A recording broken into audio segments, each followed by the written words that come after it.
परिवार के हथियार से कांग्रेस को छत्तीसगढ़ में ढेर करेगी बीजेपी। सीएम के सामने भतीजे की चुनौती। पाटन की बीच में फंसे भूपेश बघेल 2008 वाला खेला करने की तैयारी। 3 कारणों से हारेंगे सीएम बघेल।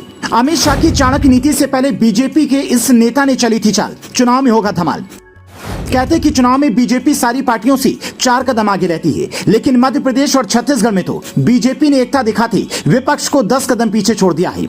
लेकिन खबर अंदर की कुछ और है, क्योंकि बीजेपी ने पाटन सीट पर ऐसा दांव खेला है जिससे कांग्रेस की चूल्हे हिल जाएंगी। भूपेश बघेल के छत्तीसगढ़ में जो सबसे बड़े प्रतिद्वंदी हैं, उन्हें बीजेपी ने सीएम बघेल की सीट पाटन से उतारा है। अब सवाल है कि क्या भूपेश बघेल पाटन सीट छोड़कर कहीं और से चुनाव लड़ेंगे, क्योंकि जिस चिर प्रतिद्वंदी की हम बात कर रहे हैं वो कोई और नहीं बल्कि मुख्यमंत्री बघेल के भतीजे विजय बघेल हैं। विजय बघेल वो चेहरा हैं जो भूपेश बघेल को पहले भी हरा चुके हैं, लेकिन भूपेश बघेल सिर्फ इसलिए पाटन सीट नहीं छोड़ेंगे, इसके पीछे कई और कारण हैं। आइए पिछले कुछ सालों के नतीजों से उनको समझने की कोशिश करते हैं।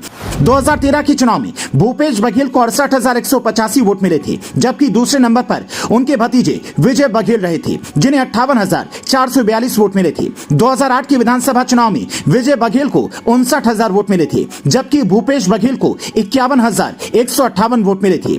2003 के विधानसभा चुनाव में भूपेश बघेल को 44,217 वोट मिले थे, जबकि विजय बघेल को 37,308 वोट मिले थे।